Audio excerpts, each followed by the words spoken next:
Straight சாக்கு தான். இந்த மேட்ச் முடிச்சதுக்கு அப்புறம் வந்து ஒரு மேனேஜரை கிளப்பி விட போறாங்கன்னு நினைக்கிறேன்.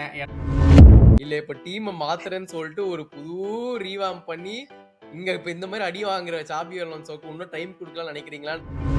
You will never walk alone as long as you want to play for the club and put your interest below the interest of the club. Manager தான் விட மாட்டேங்கிறான்.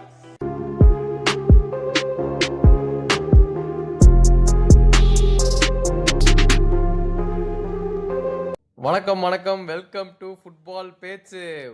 ஒரு சின்ன இடைவேளைக்கு அப்புறமா ஒரு பெரிய மேட்சோட வந்து உங்களோட ஜாயின் பண்றதுல ரொம்பவே சந்தோஷமா இருக்கு.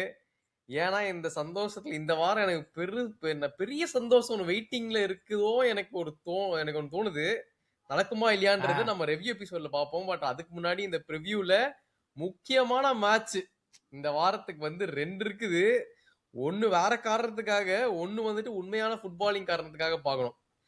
ஆனா அந்த முக்கியமா ஃபுட்பாலிங்காக பார்க்க வேண்டிய மேட்ச் வந்துட்டு இந்த real Madrid versus city. So அதனால அதுல இருந்தே ஆரம்பிப்போம். என்னடா என்ன நடக்க போகுது இதுல? ஸ்ட்ரெயிட் சாக்கு தான். இந்த மேட்ச் முடிச்சதுக்கு அப்புறம் வந்து ஒரு மேனேஜரை கிளப்பி விட போறாங்கன்னு நினைக்கிறேன். ஏன்னா பரவலாக போன மாசத்துல இருந்தே இது சரியில்லை, அது சரியில்லை, ஆன்சலாட்டி மாதிரி எங்களை அலான்சோ விட மாட்டேங்கிறாரு, அப்படி இப்படின்னு ஏகப்பட்ட ரூமர்ஸ் வெளியே வந்துகிட்டே இருக்குது. அப்படியே குவையட்டா ஓகே 2-3 வின் எடுத்துக்கிட்டு இருந்தாங்க. தப்பிச்சிட்டு இருந்தார் அலான்சோ. கடைசி ஒரு மாசத்துல 5 லாலிகா கேம்ல ஒரே வின்னு. அதுதான் அதுல 2-3 சொன்னீங்க, அதுலயே கணக்கிடிக்குதுன்னு பார்த்தேன். ஏன்னா 7 கேம்ல வந்துட்டு 2 கேம் தான் வின் பண்ணிருக்காரு. சோ வந்து 2-3 கூட சொல்ல முடியாது, பேச்சுவார்த்தை கூட 2-3 சொல்ல முடியாது நம்ம. அதான் கிட்டத்தட்ட 5-6 பாயிண்ட் லீட்ல இருந்தாங்க. ஞாபகம் இருக்கா? நம்ம வேற ரொம்ப நேரமா வந்து இந்த யூரோப்பியன் ஃபுட்பால் ரிவ்யூ வேற பண்ணல. அதுக்கே மக்கள் கேட்டிருக்காங்க. மன்னிச்சிருக்கு மக்களே, நாங்க கூடி சீக்கிரம் அதை மறுபடியும் பண்றோம். அதுல அப்போ நம்ம கடைசியா பேசும்போது 5 பாயிண்ட் லீட்ல இருந்து இப்ப 4 பாயிண்ட் பின்னாடி. அந்த அளவுக்கு ஒரு பயங்கரமான ஸ்விங் லாஸ்ட் 5 கேம்ஸ்ல வந்து. அண்ட் இன்னைக்கு நேத்துல இருந்து வந்துருச்சு, கண்டிப்பா he'll be sacked if he's going to lose against Manchester City அப்படிங்கிற மாதிரி வந்து பயங்கர ஒரு என்ன சொல்றது, ஒரு ஸ்டாம்ப் பண்ற மாதிரி ஒரு நியூஸ். அவ்வளவுதான் பாயிண்ட்.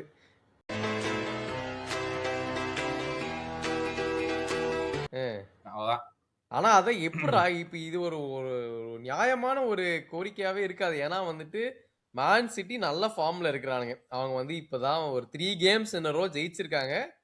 போன சாம்பியன்ஸ் லீக் மேட்ச் பத்தி கேட்காது. ஏன்னா அவரே பெப்பே வந்து மன்னிப்பு கேட்டாரு. நான் அந்த மாதிரி 10 சேஞ்ச் பண்ணிருக்க கூடாது, ஆளை விட்டுருங்கப்பா, நான் வந்து இந்த மாதிரி தப்பு மறுபடியும் பண்ண மாட்டேன், ஏதோ புதுசா ட்ரை பண்றேன்னு சொல்லிட்டு எனக்கே ஒரு பேக் ஃபயர் ஆயிடுச்சு சொல்லிட்டாரு.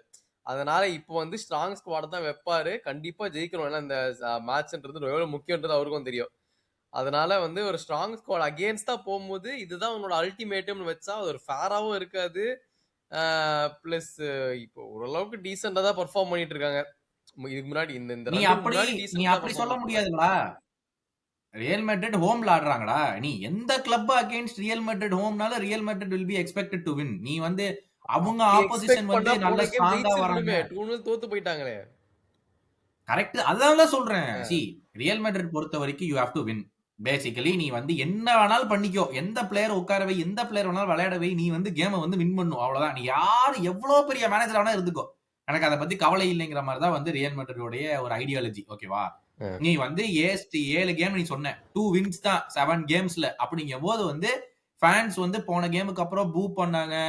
என்னடா நடக்குது இங்க, ஹோம்ல வந்து ரெலிகேஷன் பக்கத்துல இருக்கிற ஒரு சைடு வந்து நம்மள பீட் பண்ணிட்டு போறதெல்லாம் நாங்க என்ன உட்காந்து வேடிக்கை பார்க்கணுமா அப்படிங்கிற மாதிரிலாம் வந்து பயங்கர ஒரு இதுவா போச்சு. நீ வந்து the home fans calling for Real Madrid to play with guts. வந்து மான்செஸ்டர் சிட்டி ஸ்ட்ராங்கா வராங்கன்னா அது இவங்க பிரச்சனை இல்ல, அது அவங்க வந்து அவங்க. ஏன்னா நீ சொன்ன பாயிண்ட், இப்ப மேன் சிட்டி இந்த கேம கூட பிக்சல்ஸ்ல பார்க்கும்போது ஓகே இந்த கேம் டிரா வந்தா கூட போகுது நினைச்சிட்டு இருக்கும்போது லெவர்கூசன் கூட லாஸ் ஆகுங்க. ஆமா, போன வாரம் அது ஹோம்ல அவங்க லாஸ். அதுவும் இல்லாம மானகோ கூட வந்து லாஸ்ட் மினிட்ல அந்த எரிக் டயர் பெனல்டி அடி பண்ணியா இருக்கா. கரெக்ட், அது ஒரு சம்பந்தம் இல்லாம டிராப் பண்ணாங்க அந்த கேம். சோ இவங்களுக்கும் இந்த கேம் வந்து நம்ம ஜெயிச்சே ஆகணும் அப்படிங்கிற மாதிரி கேம் சிட்டிக்கு வந்துருச்சு. ரியல் மேட்ரிட் வந்து 5 கேம்ஸ்ல வந்து 4 வின்ஸ் 1 லாஸ் தான் ரியல் மேட்ரிட் லிவர்பூல் கூட. பட் இப்போ வந்து நம்ம தோத்துட்டோம்னா மேனேஜர் போயிடறாட்டு இருக்குது அப்படின்னு அந்த பிரச்சனை வேற இருக்குது. இப்போ இந்த கலவரத்துல ஒருத்த மட்டும் நல்லா சந்தோஷப்படுவான். அதனால வந்துட்டு அவனுக்கு ஒரு ஜாலி. நம்ம வினிஷியஸ் பத்தி தான் சொல்றேன். பட் நீ முன்னாடி பேசின ஒரு பாயிண்ட்ல கரெக்டான பாயிண்ட். நீ வந்து என்ன பண்றியோ இல்லையோ, எப்படியோ ரியல் மேட்ரிட் ஜெயிக்கணும்னு சொன்ன, அது கரெக்டான பாயிண்ட். இப்போ அதே தான் ஒழுங்கா ஜெயிக்கிறதுக்கு வழிய பாரு. செருப்படுத்த பருப்படுத்தன்னு வச்சுக்கிட்ட நான் எதை எடுப்பேன்னு எனக்கே தெரியாது. ரியல் மேட்ரிட் ஃபேன்ஸ்க்கும் கேக்குறேன். இப்போ வந்துட்டு ஏன்னா நம்ம முன்னாடி போன சீசன் ஃபுல்லா சொல்லிட்டு இருந்தோம் கார்லோ பெருசா டாக்டிக்ஸ்லாம் வராது, ஆனா ஏதோ ஒண்ணு பண்ணி கேமை ஜெயிச்சு விட்டுருவாரு, அதுதான் அவரோட டாக்டிக்னு சொல்லியிருந்தோம். ஸோ நான் இப்ப என்ன கேக்குறேன்னா, நீ அந்த மாதிரி மேனேஜரே ப்ரிஃபர் பண்ணுவீங்களா, இல்ல இப்ப டீமை மாத்துறேன்னு சொல்லிட்டு ஒரு புது ரீவாம் பண்ணி இங்க இப்ப இந்த மாதிரி அடி வாங்குற சாபி அலோன்சோக்கு இன்னும் டைம் கொடுக்கலாம்னு நினைக்கிறீங்களான்றதை நீங்களும் கமெண்ட்ஸ்ல சொல்லுங்க பாக்குறோம். பட் என்னடா இது வந்துட்டு ரொம்ப அடி வாங்கிட்டே இருக்காங்க. இது டிஃபென்ஸ் இந்த மாதிரி அந்த 2-0 லாஸ்ட் நீ பாத்தியா, 2வது கோல்லாம் வந்துட்டு யாருக்கு பாஸ் பண்றதுன்னு தெரியலாம கடைசியில வந்து என்னமோ பண்ணி அவன் கோல் அடிக்கூட நடந்து போயிட்டான் கோலுக்குள்ள. எனக்கெல்லாம் வந்து இதை விட ஒரு அசிங்கம் பார்க்க முடியுமான்னு தெரியல எனக்கு சாண்டியாகோல எல்லாம். சீரியஸ்லி அதெல்லாம் எவ்வளவு உச்சகட்ட அவமானம்ல. You just walking into the goal. நீ பாலை வந்து எடுத்துட்டு போய் தட்டி விட்டுட்டு வர அப்படிங்கும் போதெல்லாம் வந்து ஒரு மெட்ரிட் மாதிரி ஒரு ஃபேன் பேஸ் இருக்கும்போது அவங்க ஹோம்ல அதுவும் நடக்கும் போதெல்லாம் இட்ஸ் கம்ப்ளீட்லி அன்அக்செப்டபிள் அப்படிங்கிற மாதிரி தான். ஆனா அந்த கேம்ல வந்து ரியல் மெட்ரிட் நிறைய சான்ஸ் கிரியேட் பண்ணானுங்கடா. எல்லாமே வந்து அந்த கீப்பருக்கு நேரா அடிச்சிட்டானுங்க. பெரிய லெவல்ல அந்த கீப்பர் சேவ் பண்ண எல்லாமே ஸ்ட்ரெயிட் ஷாட்ஸாவே இருந்துச்சு. அடிச்சது யாரு, வினிஷியஸ் அப்படினா பிளான் பண்ணி பண்ணிருப்பாருங்க, அதான் கேக்குறேன். டேய் என்னடா ஷாட் இது மச்சான்? ஏபி டிவில ஷாட் ட்ரை பண்ண வினிசியஸா இருக்கட்டும், எம்பாப்பேவா இருக்கட்டும், கியூலர் எல்லாருமே அடிச்சானுங்க. பட் கீப்பருக்கு நேராவே அடிச்சானுங்க எல்லா கேம்ஸுமே. நீ ஒரு பாயிண்ட் சொன்னல, ஓகே ஆன்செலாட்டிட்ட டாக்டிக்ஸ் இல்ல அப்படி இல்ல அப்படின்னு நம்ம பேசிக்கிட்டு இருந்தோம். நல்ல டாக்டிக்கல் கோச் வந்தா இவனுங்க எப்படி பண்ணுவாங்கிற ஒரு கேள்விக்குறி நம்ம வந்து சீசன் ஸ்டார்டிங்லயே பேசியிருந்தோம். நம்ம அப்பவே அப்ப சொன்னோம் இவங்களுக்கு இது செட் ஆகுமான்னு தெரியாது, இந்த மாதிரில இவங்க விளையாண்டதே இல்ல அப்படின்னு சொல்லிட்டு. இன்னொரு ரூமர் வந்து என்னன்னு கேளு, ஆன்செலாட்டி வந்து கேம ஜெயிச்சா வந்து நீங்க எங்க வேணாலும் வெக்கேஷன் போங்கடா, அங்க போங்கடா, இங்க போடான்னு விட்டுருவாராம். ஜாபி அலோன்சோ திரும்பி வந்து டேய் ரிகவரிய பாரு, டேய் இத சாப்பிடு, டேய் அங்க போகாத அப்படிங்கிற மாதிரிலாம் இப்ப வந்து பிளேயர்ஸ்க்கு அதெல்லாம் பிடிக்கலையாமா. அவர் வந்து ப்ராப்பர் மேனேஜர் இல்லையாமா. சோ இவ்வளவு ஸ்ட்ரிக்ட்டா இருந்தீங்கன்னா எங்களால உங்க ஹோட்டல்ல வேலை செய்ய முடியாது முதல்ல. இவ்வளவு கண்டிப்பா ஆகாது. என்னடா இது வந்து அந்த மாதிரி ஒரு இன்ஸ்டிடியூஷனுக்கு ஆன்செலாட்டி மாதிரி ஒரு மேனேஜர் தான் கரெக்ட்ங்கிறது முன்னாடியே நமக்கு தெரிஞ்ச விஷயம் தான். இவங்களை தூக்கி வந்து இந்த மாதிரி ஒரு ரெஜிம் மாதிரி நீ வந்து ட்ரைனிங் பண்ணு, இப்படி பெர்ஃபார்ம் பண்ணு, இந்த லொகேஷன்ல தான் நீ ஆடணும், இவங்களுக்குள்ள லிங்க் அப் பண்ணும், அதெல்லாம் மெட்ரிட் காலகாலமா பண்ணதே கிடையாது. ஓகேவா? அதாவது இப்ப ஆன்செலாட்டிக்கு முன்னாடி நாகல்ஸ்மேன் இருந்தா ஞாபகம் இருக்கா? நாகல்ஸ்மேன்ல சாரி அது முன்னாடி என்ன அந்த உல்ஸ் மேனேஜர் ஒருத்தர் இருந்தான்ல, அவன் பேர் என்னது, உல்ஸ் கூட ஒரு இருந்து அப்புறம் தூக்கிட்டாங்கல்ல, நூனோ எஸ்பிரிட்டோ இருந்தாரு. அதுக்கப்புறம் யாருன்னு தெரியல, பட் நடுவுல யாருன்னு தெரியல. அதுக்கு முன்னாடி எனக்கு ஞாபகம் இருக்குதெல்லாம் ஜிடான் தான் ஞாபகம் இருக்குது. பட் அதான்பா ஜிடானுக்கு அப்புறம் தான் இந்த உல்ஸ் இவன் லாபிடிகி ஞாபகம் இருக்கா? ஒரு 6 மாசமா 8 மாசமா மட்டும் இருந்தான். அப்புறம் போடா அப்படின்னு சொல்லிட்டு அவனை கிளப்பி விட்டாங்க. ஏன்னா அவனும் இதே மாதிரி தான் ட்ரை பண்ணான். சோ ரியல் மெட்ரிட்ல வந்து you need a big manager. ஓகேவா? ஏன்னா இவங்க எல்லாரும் பெரிய பெரிய பிளேயர்ஸ். இவனுங்களை மேனேஜ் பண்றதுக்கு ஜாபி அலோன்சோ லெவர்கூசன்ல இருந்து மெட்ரிட் வந்திருக்கான். எவ்வளவு கஷ்டம் இது பண்றது. ஏன்னா இவனை நம்பணும்ல. நீ நினைச்சு பாருடா, இப்போ நீ வந்து பெரிய பிளேயரா இருக்கும்போது ஒரு எக்ஸாம்பிளுக்கு வந்து இப்ப குவார்டியோலா வந்து சிட்டியில் இருக்காருன்னு வச்சுக்கோ, ஏன் ஒரு ஹாலண்ட் மாதிரி பிளேயர் வரும்போது வந்து குவார்டியோலாக்கு பதிலா வேற ஏதோ மேனேஜர் இருக்கான்னு வச்சுக்கோ, அவன் நம்பணும்ல. ஓ இவர் நல்ல மேனேஜர் தான், இவர் சொன்னா நான் பண்ணனா நாங்க ஜெயிப்போம், எனக்கு தனித்துவமா எனக்கு வந்து பர்ஃபார்மன்ஸ் நல்லா இருக்கும், நம்ம நம்பணும்ல. அதுவே எவ்வளவு பெரிய விஷயம். கரெக்ட் தான் கண்டிப்பா. ஏன்னா இந்த ஸ்குவாட்ல ஒரு 2-3 பேர்லாம் இன்னும் இப்ப இந்த கார்வஹால்லாம் வந்து ஒரு 5 வாட்டி சாம்பியன்ஸ் லீக் வின்னரு, சாபி அலோன்சோலாம் வந்துட்டு அவர் என்ன நீ ஏன் இப்பதான் மேனேஜர் ஆன, நீ கூட இவ்வளவு சாம்பியன்ஸ் லீக் ஜெயிச்சிருக்க மாட்டேன் எனக்கா சொல்ற, அந்த மாதிரி பேசிக்கா அது ஒரு திமிர் இருக்கதான் செய்யும். அப்படி அது மட்டும் இல்லாம நம்ம ஆல்ரெடி பேசியிருக்கோம் அந்த ஈகோ நிறைய ஆல்ரெடி பெல்லிங்கம், வினிஷியஸ், இந்த மாதிரி ராட்ரிகோ இவனுங்களெல்லாம் வச்சு மேய்க்கிறதே முதல்ல ஒரு பெரிய பிரச்சனை. இதுல வந்து இவனுங்களை மேனேஜருக்காக இவனுங்க டேர்ன் அப் பண்ணுவாங்களா இப்ப இந்த கேம்லன்றது எனக்கு நம்பிக்கையே இல்லை first of all. But okay, இப்ப நம்ம அப்படியே மேன் சிட்டி பக்கம் குதிப்போம். அவங்க வந்துட்டு நம்ம வந்து ஆலண்ட் எஃப்சி அந்த மாதிரி பேசிட்டு இருக்க டைம்ல இப்ப இந்த லாஸ்ட் ஒரு 5 கேமாவே எடுத்து பார்த்தோம்னா நல்லா ஆடுறாங்க, டீம் செட் ஆயிருச்சு. செர்க்கி வந்துட்டு மினி மெஸ்ஸி மாதிரி ஆடுறாரு. அதே வந்துட்டு என்ன ஒரு ரபோனா அசிஸ்ட். இப்ப நம்ம பெப்பே மிரண்டாரு, நான் மெஸ்ஸியெல்லாம் பார்த்துருக்கேன், அவரே இந்த மாதிரி பண்ணது இல்லை, செர்க்கி பண்ற அப்படிலாம் ஒரு கமெண்ட் போட்டிருக்காரு. பட் அங்க ஃபோர்டன் பேக் டு ஒரு நல்ல ஃபார்ம்ல வந்துட்டாரு. ஹாலண்ட் சொல்லவே வேணாம். பட் டீம் ஓவரால் ஸ்ட்ராங்கா இருக்குது. இப்போதைக்கு ஃபார்ம் வைஸ் பார்த்தாலுமே டாக்டிக் வைஸ் பார்த்தாலுமே கிளியர் அட்வான்டேஜ்னே நம்ம சொல்லிக்கலாம் மான் சிட்டி சைடுக்கு. நோ டவுட்ரா. எத்தனை கோல்ரா அவனுங்க அடிக்கிறானுங்க லாஸ்ட் 3 கேமுமே சேர்த்தாலே ஐ திங்க் 12 கோல்ஸோ 13 கோல்ஸோ நினைக்கிறேன். க்ளீன் ஷீட்டே நோட் பண்ணிக்கோ, அதுவும் பெரிய விஷயம். அகைன் சந்தர்லாண்ட் வேற, அவனுக்கு எவ்வளவு நல்லா எக்ஸாக்ட்லி அவனுங்க வந்து இஷ்டத்துக்கு கோல் அடிச்சிட்டு இருக்கானுங்க. ஏன்னா லாஸ்ட் 3 கேம்ஸ் ஹாலண்ட் ஒண்ணுமே இல்ல. இல்லாமயே அவனுக்கு இப்படி விளையாடுறானுங்க. இஷ்டத்துக்கு ஃபோர்டன் அடிக்கிறான், சர்க்கி அடிக்கிறான், ரெயின்டியர்ஸ் அடிக்கிறான். யாரோ ஒருத்தவங்க வந்து கோல் அடிச்சிட்டே தான் இருக்கானுங்க. இவனுக்கு வந்து கோல் ஸ்டாப் பண்ற ஒரு இதுவே இல்ல. எப்படிப்பட்ட டிஃபென்ஸா இருந்தாலும் உடைச்சிடறானுங்க. மேன் சிட்டியோடைய பெரிய பெரிய பிரச்சனை வந்து அவனுடைய டிஃபென்ஸ். இப்ப சண்டர்லேண்ட் கூட வந்து ஆப்வியஸ்லி கோல்ஸ் கன்சீட் பண்ணா வின் பண்ணாங்க. பட் நம்ம வந்து லீட்ஸ் கூடயும் பார்த்தோம், ஃபுல்லம் கூடயும் பார்த்தோம். கிட்டத்தட்ட வந்து போத் கேம்ஸ் டிரால முடிஞ்சிருக்கலாம். அவ்வளோ நேரவா போய் அப்பாடா தப்பிச்சு வந்தோம்டா அப்படிங்கிற மாதிரி தான் இருந்தாங்க. Sunderland was very very convincing performance at home. But மீதி 2 கேமுமே it was not up to the மார்க்னு நம்ம சொல்லலாம். ஓகே இது வந்து ஓகே இன்னும் தடுமாறுறாங்களோ அப்படின்னு. அங்க டிஃபென்ஸ் பிரச்சனைனா ரியல் மெட்ரிட் டிஃபென்ஸ் தான் பிரச்சனை. அங்கேயும் ஐயோ எப்படி கோல் தடுக்கிறதுன்னு தெரியல. நம்ம சொல்லியிருந்தோம் ஸ்டார்டிங்ல ரியல் மெட்ரிடோட டிஃபென்ஸ் வந்து கோல்ஸ் நிறைய போலினாலும் டிஃபென்ஸ் ஸ்டாப் பண்ணுவானுங்கட்டு. இங்க என்ன ஆகி போச்சுன்னா வரவன் போறவன் இன்ஜுரியில் படுத்துக்கிறான். வரவனுக்கு இன்ஜுரி, அடுத்தவன் வந்தா மறுபடியும் இன்னொருத்தவன் போயிடறான் இன்ஜுரி, இன்னொருத்தவன் வந்து மறுபடியும் இன்னொருத்தவன் போயிடறான் இன்ஜுரி. ஆட 2 பேர் ஃபிட்டா இருங்கடா அப்படிங்கிற மாதிரி அலான்சோ இருப்பான்னு நினைக்கிறேன். போன கேம் வந்து கரேராஸ் ரெட் கார்டு, நல்ல வேலை லீக்னால இட் won't get carried overல சாம்பியன்ஸ் லீக். ரூடிகர் இப்பதான் வந்தா, மிலிட்டாவ் வந்து இப்போ 6 வீக்ஸோ 8 வீக்ஸோ மிலிட்டாவ் இப்போ மறுபடியும் அவுட். அப்பா பாவம்டா அவனுங்க. அதான் ஹியூஸ்டன் ஏற்கனவே அவுட். வருஷம் வருஷம் ஒரு சூனி வச்சிடறானுங்க. Exactly Alaba out. இவங்க எல்லாருமே படுத்தானுங்கன்னா ட்ரெண்ட் அவுட் 2 மந்த்ஸ்க்கு, கார்வஹால் ஏற்கனவே அவுட். நீ யாரதான் வச்சு விளையாடுறது டிஃபென்ஸ்ல? அவ்வளவு மோசமா அவங்க டீம் டிஃபென்ஸ் சொன்ன உடனே நான் அது லைனப் ப்ரெடிக்டட் லைனப் சொல்றேன். ரியல் மேட்ரிட் வந்துட்டு Courtois, of course Valverde, Asensio, Rudiger and Carreras. So ஓரளவுக்கு ஓகே டீசென்டான டிஃபென்ஸ் தான். மனசாட்சியோட பேசாரையா டேய். அசென்சியோலாம் வச்சு ஹாலண்ட் பாப்பான். அப்பாடா இன்னைக்கு ஹேட்ரிக் கன்ஃபார்ம் அப்படிம்பா. இவன் என்னடா குபார்சி ஹூ கம் அவுட் சைடு அப்படின்லாம் சொன்னவங்க இப்ப அசென்சியோனா இப்படி சொல்றியா நீ? இருடா பாத்துக்கலாம். மிட்ஃபீல்ட்ல வந்து சிவமேனி, அதுவா எப்படா சொல்றது, இது வேற அப்புறம் திட்டுவாங்க நம்மள. சிவமேனி, கமவிங்கா, அப்புறம் cooler, Bellingham, Vinicius and Mbappe. இதை விட ஒரு பெட்டர் லைனப்னால லைக் ஃபார்வர்ட் அண்ட் மிட்ஃபீல்ட்ல சொல்ல முடியுமான்னு தெரியல. ஃபார் மட்ரிட் எல்லாருமே இருக்கிறாங்க, ஒண்ணுமே குறைச்சல இல்லை அந்த டீம்ல. ராட்ரிகோவெல்லாம் பேசவே வேணாம். அவர் இருக்கிறதுலே பிக்கெஸ்ட் ரியல் மேட்ரிட் அட்டாக்கர் கோல் அவுட் ஆமா. 30 கேம்ல யாரும் கோல் அடிக்காம இருந்ததே இல்லையா. அதுக்கப்புறம் மேன் சிட்டிக்கு வந்துட்டு Donnarumma, Nunes, Dias, Gvardiol and O'Reilly, Nico Gonzalez, Cherki, Reijnders, Foden, Doku and Haaland. Lineup பார்த்தாலே ஓகேடா, ஓரளவுக்கு நல்லா டிரா த மேட்ச் மாதிரி தான் இருக்குது lineup wise. But prediction lineup wise அப்படி இப்படின்னு என்ன பில்டப் விட்டாலும் எனக்கு தெரிஞ்சு சாபி அலான்சோக்கு பேக்கிங் தான். என்ன அப்போ வந்து ஒரு 5-0 மேன் சிட்டி ஜெயிச்சிருவாங்கன்னு எதிர்பார்க்கலாமா நீ சொல்ற வச்சு? அந்த அளவுக்கு ஃபைனல்ல போனா எனக்கு தெரிஞ்சு ரியல் மேட் அந்த கேம் முடிய அதாவது பெப் கார்டியோலா கை கொடுக்க வந்து சாக்கா நியூஸ் வந்து வெளியே ஃபைனல்ல போயிடுச்சு. அதுல எனக்கு டவுட்டே கிடையாது. கண்டிப்பா man city R winning the game. அதுல எனக்கு எந்த சந்தேகமே கிடையாது. எவ்வளவு ஸ்கோர் லைன் அப்படிங்கறதா விஷயம். ஓகேவா?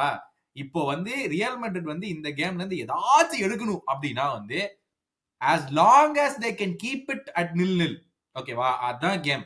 as long as you keep it at 0-0, கடைசியில ஏதோ ஒரு சான்ஸ்ல அந்த இந்த பார்சலோனாவே அவங்க என்னமோ பீட் பண்ணிட்டு அப்புறம் திரும்பி வந்து டிஃபென்ஸ் ஆனாங்க தெரியுமா செகண்ட் ஹாஃப். நம்ம கூட வந்து பேசணும் ஏதோ ஒரு கேம் பார்சலோனாவே வேற ஏதோ கேமோ. இவங்க வந்து கோல் போட்டா இவனுக்கு தெரியுது இப்போ வந்து நம்ம டிஃபென்ஸ் ஆடிக்கலாம்னு சொல்லிட்டு ஜாபி அலான்சோ வந்து ஃபர்ஸ்ட் ஹாஃப் ஒரு மாதிரி செகண்ட் ஹாஃப் இன்னொரு மாதிரி ஆடுறாரு. பார்சலோனா கேம் தான் நினைக்கிறாரு. அது மாதிரி இது பண்ணாங்கன்னா சான்ஸ் இருக்கு. ஆனா நான் ஃபுல்லான அட்டாக் போறேன், பின்னாடி 2 பேர் தான் நிக்க வச்சிருக்க போறா அப்படின்னா வந்து ஹாலண்ட், ஃபோர்டன், சர்க்கி பெரட்டுவானுங்க. இஷ்டத்துக்கு பெரட்டி எடுக்க போறானுங்க அந்த டிஃபென்ஸ். நம்புற நான் பாரு, நான் சொல்றேன் பாரு, ஏதோ மாறி என்னமோ பண்ணி ரியல் மேட்ரிட் வந்து இப்ப வந்து டர்ன் அப் ஆக போறாங்க. அதுக்காக அந்த அசட்டு தைரியத்தோட என் தெருவுக்கு வந்தா அங்க நான் டயத்தை கீப் பண்ண மாட்டேன், ரொம்ப உக்கிரமா இருப்பேன். கண்டிப்பா வினிசியஸ், எம்பாப்பே கோல்ஸ் இருக்குது. நான் இது வந்து ஒரு கோல் ஃபெஸ்ட் கேம்னு தைரியமா சொல்றேன். போன வாட்டி நான் சொன்னது தைரியமா பெட் அடிக்கன்னு. இதை நம்பினா பாருங்க, கண்டிப்பா நீங்க காசு தோத்து போயிருவீங்க. அந்த மாதிரி வந்துட்டு நம்பி காசை வைங்க, எனக்கோ லாபம் வரல, அதை வச்சு என்ஜாய் பண்ணிக்கோங்க. பட் கண்டிப்பா இந்த கேம் பயங்கரமா இருக்க போது. நான் வந்து ரியல் மேட்ரிட் 3, மேன் சிட்டி 2ன்னு தைரியமா சொல்றேன்டா. Man city 3, real Madrid 1, maximum 1, அவ்வளவுதான். பாரு எல்லாருக்கும் சர்ப்ரைஸா மாறப்போகுது. பட் அடுத்த கேம் நான் வந்து ஃபுட்பாலிங் ரீசன்ஸ் இல்லாம ஃபன்னா இருக்கும்னு சொன்னது வந்துட்டு இந்த கேம்ல தான் வந்துட்டு சாக்கு நடக்குதோ இல்லையோ உங்க லெஜெண்டோட கடைசி மேட்ச், அதுவும் அவர் வரப்போறது இல்ல, இதுதான் ஒரு கடைசி மேட்சா டீம் லிஸ்ட்ல இருக்கக்கூடிய ஒரு வாய்ப்புகள் இருக்குது. இது தவிர்த்துனா நான் இருப்பனா இல்லையா கிளம்ப போறேனான்ற மாதிரி நடந்துட்டு இருக்குது நிலைமை. You will never walk alone, ஆனா கண்டிஷன்ஸ் அப்ளைன்ற மாதிரி பிஹேவ் பண்றீங்கடா. என்னடா சொல்றது உங்களை வச்சுட்டு? கண்டிஷன்ஸ் எப்பவுமே அப்ளைட்ரா. எங்களை பொறுத்த வரைக்கும் எவ்வளவு பெரிய பிளேயரா இருந்தாலும் கண்டிஷன்ஸ் அப்ளை. நீ நிறைய காசு கேட்டீங்கன்னா கண்டிஷன்ஸ் அப்ளைட் தான். உங்களுக்கு இப்படி பாட்டு மட்டும் பாட வேண்டியது நெவர் வாக் அலோன் என்னன்னா இப்படி நடந்ததுன்னா இப்படி பேசிருக்க கூடாதுன்னு அப்படின்னு தள்ளி விட்டுறீங்க. யாரா நீட்டு? ஆமாண்டா, you will never walk alone as long as you want to play for the club and put your interest below the interest of the club. Manager தான் விட மாட்டேங்கிறான். என்னது அதானே சொல்றேன். you have to put your interest below the interest of the club at all times.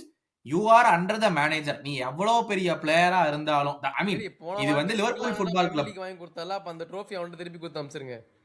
Single ஹேண்டடா premier league வாங்கி கொடுத்தா, single ஹேண்டடா premier league வாங்கி கொடுத்தாங்கிறீங்களே. ஒரு அவனோட ரோல்ல அவன் எந்த விதவித பின்னாடி வரவே வேண்டாம்டா, நாங்க 10 பேர் உனக்காக ஆட போறோம் அப்படின்னு ஆடினாங்க எல்லாருமே. அப்ப அவன் வந்து வாயை திறக்கவே இல்லப்போ. அப்ப மட்டும் அப்ப அவன் வேலையை பண்ணாங்க. மத்தவங்க அவங்க வேலையை பண்ணும்போது இவன் வேலையை அவன் பண்ணான் தானே. அப்புறம் என்ன பிரச்சனை உங்களுக்கு? அதான்டா இப்ப நானும் சொல்றேன். அதாவது சாலா இஸ் அவுட் ஆஃப் ஃபார்ம் தான். அவன் விளையாடும் போது அவன் அவனோட பெட்டர் பிளேயர்ஸ் இல்லல்ல. அப்புறம் என்ன அது நடக்கும்? அதுதான் பிரச்சனை. அதுதான் 2 டிஃபரண்ட் விஷயம். புரியுதா? சாலா இஸ் அவுட் ஆஃப் ஃபார்ம்ங்கிறதும் கரெக்ட் தான். அவனை வந்து ரீப்ளேஸ் பண்ணி ஆடுறவங்களும் கேவலமா ஆடுறாங்கிறதும் கரெக்ட் தான். ரெண்டுத்துக்கும் கனெக்ஷன் கிடையாது. ப்ராப்ளம் என்னன்னா சாலா என்ன தோணுது, நான் உட்கார்ந்து டீம் நல்லா பர்ஃபார்ம் பண்ணா நான் ஏத்துக்கிறேன். நான் உட்கார்ந்து கேவலமா தான் ஆடுறீங்க, ஆனா என்னைய மட்டும் ஏன் பலியாடா வைக்கிறீங்க அப்படிங்கறத சாலாவுடைய நோக்கம். ஓகேவா?